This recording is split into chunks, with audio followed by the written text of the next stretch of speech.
హైదరాబాద్ లో జరగబోయే మనీ మంత్ర money manifestation classes కి ఇప్పుడే కాల్ చేసి రిజిస్టర్ అవ్వండి. ఆశీర్వచనాలు. నాకు ఈ కర్తవ్యాన్ని అప్పజెప్పినప్పుడు గౌరవ ముఖ్యమంత్రి గారు నాతో మాట్లాడుతూ ఒక మాట అన్నారు. నైతికత అన్నది కుటుంబంలో ప్రారంభం కావాలి. తల్లి మాట వినడం, తండ్రి మాట వినడం, అన్నదమ్ముల్ని ప్రేమించడం ప్రారంభమైతే సమాజాన్నంతటినీ ప్రేమించడం తనంత తానుగా అలవాటవుతుంది. ఇవాళ కుటుంబాలలో విలువలు తగ్గిపోతున్నాయి. కుటుంబ సభ్యుల మధ్య ప్రేమ, అవగాహన తగ్గిపోతున్నాయి. కాబట్టి మీరు విద్యార్థులను ఉద్దేశించి ప్రసంగాలు చేసిన, ఆధ్యాత్మిక ప్రవచనాలు చేసిన ఈ విషయాన్ని దృష్టిలో పెట్టుకుని కుటుంబ విలువలు పెరగడానికి దోహదపడేటట్టుగా మీ ప్రసంగాలు చేయవలసింది అని కోరారు. ఇది మొట్టమొదటిసారి ప్రభుత్వ పక్షాన జరుగుతున్నటువంటి విద్యార్థుల సమ్మేళనం కాబట్టి నాకు ఎవరు ఈ కర్తవ్యాన్ని అప్పచెప్పారో వారు నాకు చేసిన సూచనని నేను ఔదలదాల్చవలసి ఉంటుంది. కాబట్టి వారు చేసిన సూచనతోటే నా ప్రసంగాన్ని ప్రారంభం చెయ్యాలి అని నేను అనుకున్నాను. కుటుంబం అనేది భగవంతుడు మనకిచ్చిన గొప్ప వరం. తల్లి కడుపున పుడతాం. నిజానికి ఈ తల్లి కడుపున పుట్టాలి అని ఎవరు నిర్ణయించుకోరు. అమ్మ కడుపులో కటిక చీకట్లో తల కిందకి కాళ్ళు పైకి పెట్టి 9 నెలలు పెరిగిన తరువాత తాను విసర్జించిన మలమూత్రములలో ఉంచి పుట్టినటువంటి క్రిమికీటకములే కోమలమైన తన శరీరాన్ని కొరుకుతుంటే బాధపడలేక చిట్ట చివరికి ప్రసవమై తల్లి కడుపులోంచి బయటికి వచ్చినటువంటి శిశువు ఒక్కసారి 6 అడుగుల ఎత్తు ఉన్నటువంటి పెద్ద పెద్ద ఆకారాలు, దీపాలు, కాంతి, దానికి తోడు మాటలు ఇవన్నీ వినపడి శరీరావయవములు పనిచేయడం ఆగిపోయి మూత్రపిండాలు, గుండె మొదలైనటువంటివి కూడా ఆగిపోయే పరిస్థితి ఏర్పడితే అప్పుడు అమ్మ తొలి దైవమై ఆమె యొక్క స్థలము నుండి కోలోస్ట్రం అనబడేటటువంటి పసుపు పచ్చటి ఎరుపు రంగులో ఉన్న ముద్ద, ఒక ద్రవం విడుదలవుతుంది. అది భగవంతుడు పెట్టినటువంటి ఒక గొప్ప వ్యవస్థ.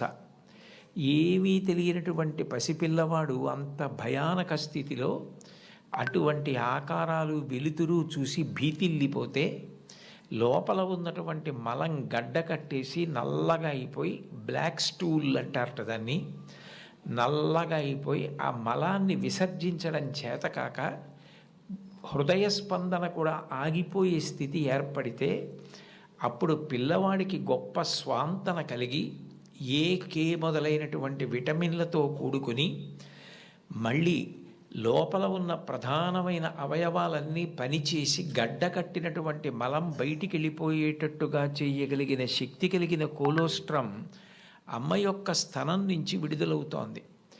ఈ మాటలు నేను చెప్పట్లేదు. చాలా ప్రఖ్యాతమైనటువంటి ఒక గైనకాలజిస్ట్, ఒక డాక్టర్ గారు, రామాంజనేయులు గారని, వారు ఒక పుస్తకం రాశారు. ఆ పుస్తకం ఇంగ్లీష్లో ఉంది, మాతృదేవో భవ అని. ఆ పుస్తకంలో ఆయన వైద్యశాస్త్రాన్ని స్త్రీకి అన్వయం చేసి అసలు స్త్రీ అన్న ప్రాణి లేకపోతే ఈ సృష్టి లేదు, ఒకవేళ సృష్టి జరిగినా నిలబడే అవకాశం లేదు. తండ్రి కోట్లకు పడగలెత్తినవాడు కావచ్చు, గొప్ప అధికారి కావచ్చు, కానీ పుట్టినటువంటి పసిబిడ్డ ఆకలితో ఏడుస్తుంటే ఆ పసిబిడ్డకి పాలు పట్టగలిగినటువంటి శక్తి అమ్మకు ఒక్కదానికే ఉంటుంది. నేను ఈ బిడ్డని రక్షించుకోవాలి అన్న తాపత్రయం, ఆ తిరుగులేని ప్రేమ అమ్మకి మాత్రమే ఉంటుంది. అది కేవలం మనిషిలో కాదు. మీరు ఏ ప్రాణిని తీసుకోండి, కోడి గ్రద్దని చూస్తే హడిలిపోతుంది. అట్లాంటి కోడి తన గుడ్లని పొదిగి పిల్లల్ని చేసిన తరువాత ఆ పిల్లలు కొంచెం దూరం వెళ్ళి ఏదైనా తింటూ ఉంటే ఎక్కడ గ్రద్ద వచ్చి పిల్లల్ని తన్నుకుపోతుందో అని మెడ ఎత్తిపెట్టి ఆకాశం వంక చూస్తూ కొక్కొక్కొక్కొక్కొక్కొక్కొక్క అంటూ, ఒకవేళ గ్రద్ద వస్తే 2 రెక్కలు ఎత్తిపెట్టి పిల్లలన్నింటినీ రెక్కల కిందకి తెచ్చేసుకుని రెక్కలు ముడిచేసి కంఠం ఎత్తిపెట్టి ముందు నా కంఠాన్ని కోసేసి అప్పుడు నా పిల్లల్ని చెనకు అని గ్రద్దకి ఎదురు తిరుగుతుంది. ఒక కోడికి ఎవరు నేర్పారు తన పిల్లల్ని కాపాడుకోమని? స్త్రీ ప్రాణి. కోడి పుంజుకు లేదు ఈ లక్షణం. కోడి పెట్టకుంది ఈ లక్షణం, ఆడ కుక్కకుంది ఈ లక్షణం, ఆడ పందికుంది ఈ లక్షణం. స్త్రీ ప్రాణి ఎక్కడ ఉన్న లోకంలో బిడ్డల్ని కడుపులో పెంచుకోవడం, కడుపుని గర్భాలయం చేయడం, కన్న బిడ్డలకి పాలిచ్చి పెంచి పెద్ద చేయడం, అంత అవ్యాజానురాగంతో స్త్రీ చేసేటటువంటి త్యాగం లేకపోతే ఈ సమాజం లేదు. భగవంతుడి మీద తప్ప అన్యం మీద స్తోత్రం చెయ్యని శంకరాచార్యుల వారు తండ్రి మీద కూడా చెప్పాల, అమ్మ మీద మాత్రం 5 శ్లోకాలు చెప్పారు.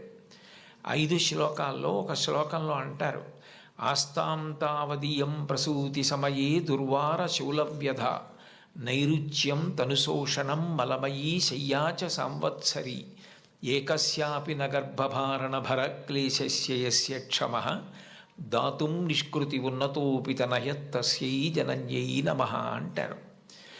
9 నెలలు కడుపు పెద్దదై వికారమును పొంది తాను వంగలేక పని చేసుకోలేక తిందామంటే ఆహారం సహించక ఎంతో కష్టపడి తాను మరణ సదృశమైనటువంటి వేదన పొంది అన్ని నిప్పులు పడి బిడ్డని ప్రసవించి ఆ బిడ్డకి పాలిచ్చి పెంచి పెద్ద చేసి ఏడాది పాటు చలికాలం లేదు, వర్షాకాలం లేదు, మంచంలోనే మలమూత్ర విసర్జన చేస్తే ఆ మలమూత్రములను తుడిచి కడిగి బిడ్డని రక్షించి తాను ఉపవాసాలు చేసి చిట్ట చివరికి అవసరమైతే పిల్లవాడు ఎంత పెద్దవాడైనా వాడికి ఏదైనా కించిత్ అనారోగ్యం కలిగిందంటే భయం వేసినటువంటి మనసుతో నా ఆయుర్దాయం కూడా నువ్వే పోసుకొని బ్రతుకని అనగలిగినటువంటి వ్యక్తి ప్రపంచంలో ఉంటే అది అమ్మ ఒక్కతే.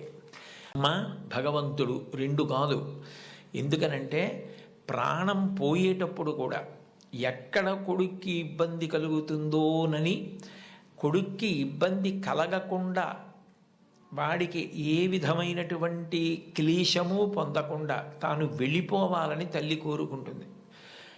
సభలో చెప్పడం నాకు ఇష్టం లేదు, కానీ నేను ఉద్యోగం చేసిన రోజుల్లో నాతో పాటు ఉద్యోగం చేసినటువంటి ఒక వ్యక్తి తల్లి, ఆమెకి గుండె నొప్పి వస్తోందని తెలిసినా కొడుక్కి చెప్తే ఎక్కడ కొడుకు వైద్యానికి తీసుకెడతాడో, ఎక్కడ కొడుక్కి చాలా డబ్బైపోతుందో, ఆడపిల్లలు పెళ్ళికి ఎదిగొచ్చారు, మగపిల్లలు చదువుకుంటున్నారని చెప్పడం మానేసి కొడుకు నిద్రపోవడానికి వెళ్ళిపోతుంటే పిలిచి ఒక్కసారి ఇలా కూర్చొని ఒళ్ళో తలపెట్టుకుంటానని, ఒళ్ళో తలపెట్టుకుని నేను నిద్రపోయిన తర్వాత నువ్వు వెళ్ళి పడుకో అని అంటే ఆవిడ ఉద్దేశ్యం ఏంటంటే ఆవిడ శాశ్వత నిద్రలోకి వెళ్ళిపోతోంది. ఆ కొడుకు ఒళ్ళో తలపెట్టుకుని పడుకుంటే కొంతసేపటికి తల్లి కదలటం లేదని వాడు కదిపి చూస్తే తల్లి శరీర త్యాగం చేసేసింది. ఆ తర్వాత తెలిసింది, తన భార్య చెప్పింది, కొంచెం గుండెల్లో నొప్పిగా ఉందమ్మా, బరువు పని చేయలేకపోతున్నాను, కానీ వాడికి మాత్రం నువ్వు చెప్పకు సుమా అని ఒట్టేయించుకుందట కోడలతో. అది తల్లి అంటే. అమ్మ అంటే అంతటి ప్రేమైకమూర్తి. అమ్మ లాంటి వ్యక్తి జీవితంలో ఇక దొరకదు. జీవితంలో అన్నిటికన్నా పెద్ద నేరం ఏమిటంటే అమ్మకి చెప్పలేము అన్న పని మనం చేయడమే. ఏ పని మనం చేస్తామో అది అమ్మకి చెప్పగలగాలి. మీరు ఏ పని చెయ్యండి, ఇది అమ్మకి నేను చెప్పలేను అన్న పని మీరు జీవితంలో ఎప్పుడూ చెయ్యకూడదు. భగవంతుడెంతో అమ్మ అంతే. మీరు మహాత్ములైన వారి ఎవరి జీవిత చరిత్ర పరిశీలించండి. అమ్మకి నమస్కారం చెయ్యకుండా, అమ్మ గొప్పతనం చెప్పకుండా లేరు. ఈ రాష్ట్రానికి ముఖ్యమంత్రి చేసినటువంటి ప్రాతస్మరణీయులు టంగుటూరి ప్రకాశం పంతులు గారు తన జీవిత చరిత్రలో వ్రాసుకున్నారు. తాను మిడిల్ స్కూల్లో ప్రవేశించినప్పుడు 3 రూపాయలు జీతం కట్టలేకపోతే 25 మైళ్ళ దూరం నడిచి వెళ్ళి వాళ్ళ బావగారిని అప్పడిగితే ఆయన దగ్గర కూడా డబ్బు లేకపోతే మళ్ళీ 25 మైళ్ళు వెనక్కి తిరిగి వచ్చి, అమ్మ అప్పు దొరకలేదు, బావగారికి దగ్గర కూడా లేవుట, నేను చదువు మానేస్తానంటే అప్పటికి ఆ తల్లికి ఉన్నది ఒకే ఒక్క పట్టు చీర. ఆ పట్టు చీర పట్టుకెళ్ళి ఆ రాత్రికి రాత్రి తాకట్టు పెట్టి ఆవిడ ఆ డబ్బు పట్టుకొచ్చి చదివిస్తే ప్రకాశం పంతులు గారు బ్యారిస్టర్ అయ్యి రాష్ట్రానికి ముఖ్యమంత్రి అయ్యారు. ఆయన తన జీవిత చరిత్రలో అమ్మ గురించి అంత గొప్పగా వ్రాసుకున్నారు. ఏపీజే అబ్దుల్ కలాం గారు, ఆయన పేరు చెప్తే పిల్లలు పరవశించిపోతారు. కాకినాడలో ఒకసారి నేను గోశాలకు వెడుతుంటే సాయంకాలం వేళ పిల్లలు స్వచ్ఛందంగా, అదేం ఎవ్వరూ నిర్వహించింది కాదు, వాళ్ళంతట వాళ్ళుగా బయటికి వచ్చి కొవ్వొత్తులు పట్టుకుని ఎడుతున్నారు కొంతమంది. నాకు ఏమిటి ఇక్కడ ఏమీ కనపట్టలేదు, ఇక్కడ ఏమీ నినాదాలు లేవు, నడిపిస్తున్న వాళ్ళు లేరు, పిల్లలు ఎందుకు కొవ్వొత్తులు పట్టుకుని వెళ్తున్నారని నేను వాళ్ళని అడిగాను, ఏమ్మా ఎందుకు ఎడుతున్నారని. మహానుభావుడు అబ్దుల్ కలాం గారు శరీరం విడిచిపెట్టేశారండి, అందుకని కొవ్వొత్తులు పట్టుకుని ఎడుతున్నా ఉన్నారు. నేను ఈ మధ్య కాలంలో ఒక నాయకుడు వెళ్ళిపోతే, ఒక వ్యక్తి మరణిస్తే పిల్లలు స్వచ్ఛందంగా కొవ్వొత్తులు పట్టుకుని వెళ్ళడం చూసింది అబ్దుల్ కలాం గారి విషయంలో చూశాను. అటువంటి అబ్దుల్ కలాం గారు వింగ్స్ ఆఫ్ ఫైర్ అని ఇంచుమించు తన జీవిత చరిత్ర ఆ పుస్తకంలో వ్రాసుకున్నారు. 2వ ప్రపంచ యుద్ధ సమయంలో గోధుమలు రేషన్లో దొరుకుతున్నటువంటి రోజుల్లో అమ్మగారు రొట్టెలు ఒత్తి పిల్లలందరికీ పెడుతుంటే అందరి తలో 4 రొట్టెలు తినాలి. ఆ రోజు రొట్టె కూర బాగుందని కలాం గారు ఇంకో రొట్టె వేయి, ఇంకో రొట్టె వేయి అని తిన్నారు. అప్పటికి చిన్నవారు, చదువుకుంటున్నారు. ఇంకో రొట్టె వెయ్యి అని తినేస్తే అన్నగారు వచ్చి, నువ్వు రొట్టెలు ఎక్కువ తినేశావు, 2వ ప్రపంచ యుద్ధం జరుగుతోంది, రేషను గోధుమలు దొరకట్లేదు, అమ్మకి రొట్టెలు లేవు, నీకు పెట్టేసింది, అలా తినచ్చా అన్నారు. అమ్మకి తినవలసిన రొట్లు తాను తినేశానన్న న్యూనతాభావంతో కలాం గారు వలవలా ఏడుస్తుంటే తల్లిగారు వచ్చి గట్టిగా కౌగిలించుకొని, నాన్న నువ్వు తింటే నేను తిన్నట్టేరా, నాకు చాలా సంతోషంగా ఉంది అంది మా అమ్మ.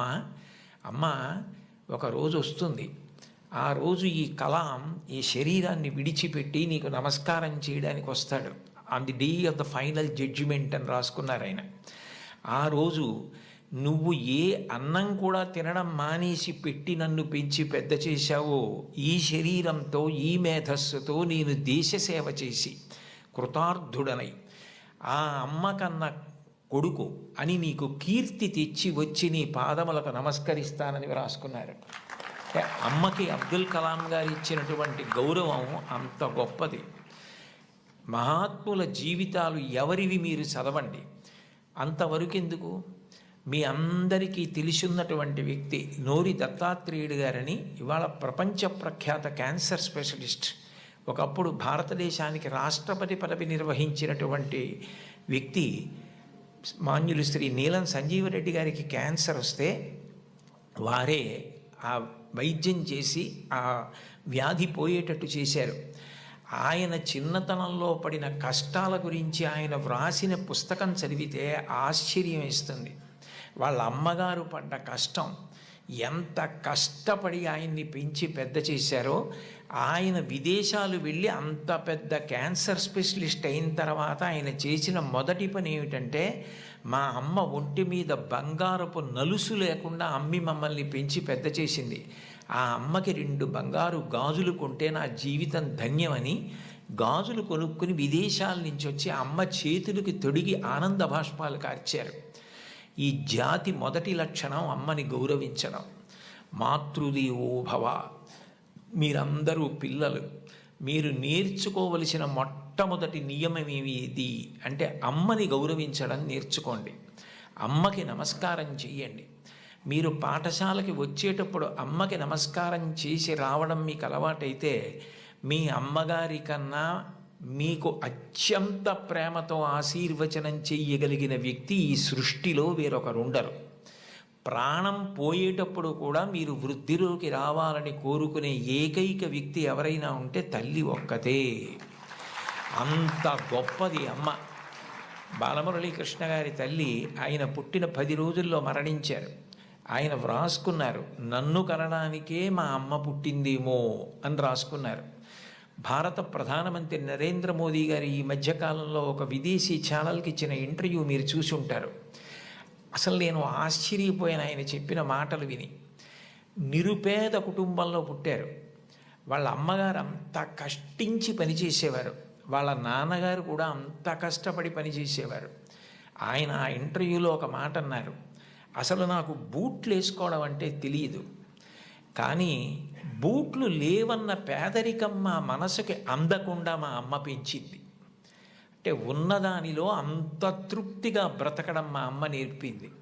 మాకిది లేదు, మేము చేతకాని వాళ్ళం, మేము వెనకబడిపోయాం అన్న భావన కలిగితే ఉత్సాహం రాదు.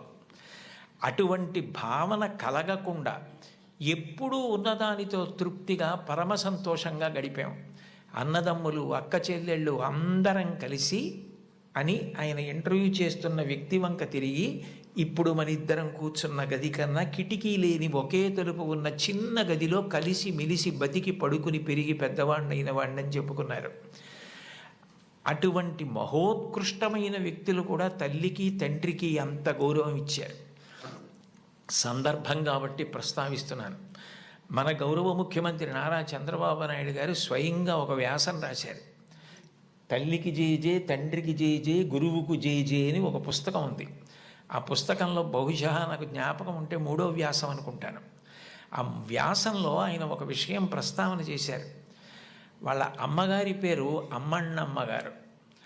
ఆవిడ చిన్నతనంలో చంద్రబాబు నాయుడు గారిని పిలిచి ఒక కథ చెప్పారట.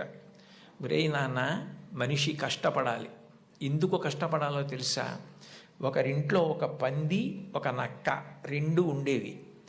ఆ పంది చాలా కష్టపడి పనిచేసి మధ్యాహ్నం ఇంటికి భోజనానికి వచ్చేది. నక్క పని చేయడం మానేసి చెరుకు తోటల్లో తిరుగుతూ ఊళలు వేస్తూ వచ్చే ముందు బురదలో పొర్లాడి వచ్చేది.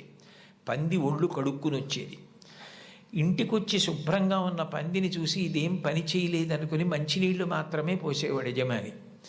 నక్క ఒంటి నిండా బురదంటించుకోవడం చూసి ఇది బాగా కష్టపడింది అనుకుని బాగా దానికి తిండి పెట్టేవాడు. మోసం ఎన్నాళ్ళు దాగుతుంది? కొన్నాళ్ళకి ఎవరు కష్టపడుతున్నారో తెలిసిపోయింది. తెలిసిపోయిన తర్వాత నక్కని కొట్టి తరిమేసి పందికి తన పిల్లనిచ్చి పెళ్లి చేసి ఇల్లరికం అల్లుడిగా తెచ్చుకున్నాడు రా. ఇంటి పనివాడు ఇంటల్లుడయ్యాడు రా. కష్టపడినవాడు వెనక్కి తిరిగి చూడడు జీవితంలో.